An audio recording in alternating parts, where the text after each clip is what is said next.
Hello everyone, my name is Ana Maria Barahona Enriquez, and on this occasion I will refer to the life of Samuel Johnson, the famous biography written by James Boswell in the 18th century. Raised in Scotland, Boswell moved to London around 1760 with the idea of studying laws and immersing himself in the cultural atmosphere of the capital. It was there at the age of just 22 that he crossed paths with Sam Johnson, who was already 53 years old and was famous for having created the first major dictionary of the language, as well as being a famous literary critic and a key figure in London's intellectual circles. After more than 20 years of friendship, Boswell set out to record both Johnson's words and behavior in a biography. This text is considered the first important modern biography in English because it combines objective descriptions with personal opinions and intertwines direct and indirect presentations. My purpose in this video will be to analyze two specific aspects based on the biography excerpt that I read. The first question says, what do Johnson's comments tell you about his personality, values, and mindset? Thanks to Boswell's work, we can appreciate the complexity of Samuel Johnson. From the outset, upon meeting Boswell, Johnson displays with an ironic response to Boswell's Scottish ancestry. On page 3, he says, that, sir, I find is what a very great many of your countrymen cannot help. This reply, which may strike the reader as impertinent and even tinged with some national prejudice, which was very common at the time, already reveals his quick intellect and sharp humor, qualities that could intimidate others upon first meeting. Johnson's thoughts reveal his principles and his way of understanding the world. For example, when touching on the subject of social classes, he said on page 4 that in refined societies there are a number of other superiorities such as those of birth and fortune and rank that dissipate men's attention and leave no extraordinary share of respect for personal and intellectual superiority. This is wisely ordered by Providence to preserve some equality among mankind. Here we see both his religious faith and also his idea of social order as something that provides stability. Johnson's opinions reveal him to be clever and ironic, with great moral seriousness, deep religious devotion, and also a demanding intellect. That is why we say that he was a figure both admirable and somewhat intimidating. At the same time, he also had thoughts about solitude and mental conditions, particularly in relation to Christopher Smart.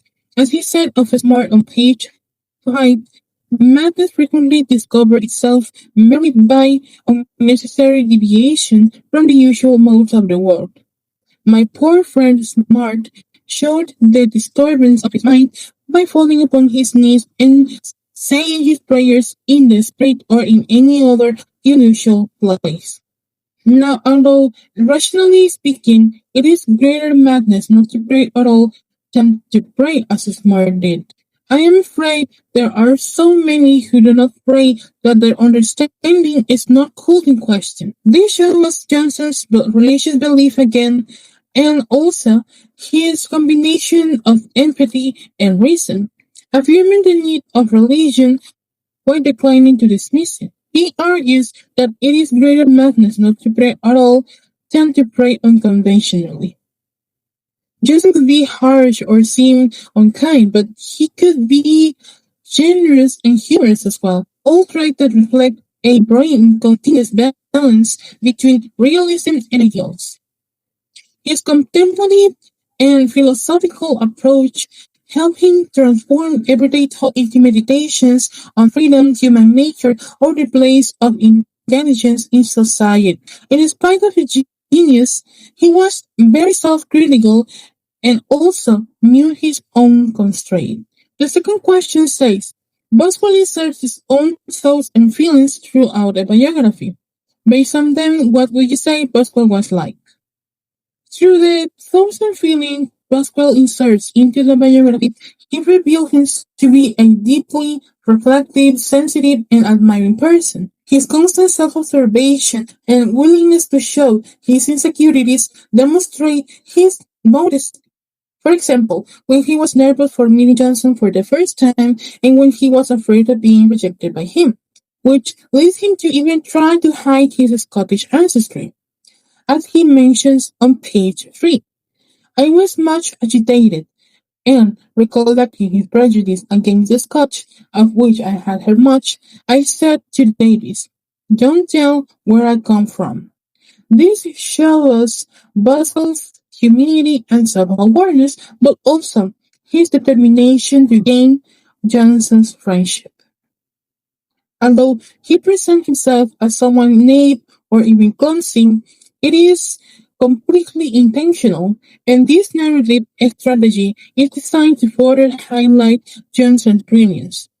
However, his comments also reveal a sharp mind, capable of grasping philosophical, emotional, and social details with great precision. Boswell is not hesitant to add his own opinions. He admits when he felt mortified or stunned by Johnson's remark, a sincerity that gives his image more life and humanity. Boswell is someone persistent, curious, and emotionally committed to his biographical project, making him not only an observer but also an active participant in the construction of Johnson's portrait. I think that Boswell comes across as a cultural, empathetic, and deeply human man whose admiration does not overshadow his critical faculties or literary talent. In conclusion, this biography shows Johnson as Boswell as such interesting and complex people. Johnson captivated us with his brilliant mind, ethical seriousness, and also philosophical depth, all of which are enhanced with humor, empathy, and honest self-reflection. Boswell, however, presents himself as a thoughtful, delicate, and focused observer whose admiration of Johnson is balanced with self-awareness and honesty. Together, they manage to paint a complicated and lively portrait that captivates readers and emphasizes the long-lasting value of close observation and deep introspection in biography. Thank you so much.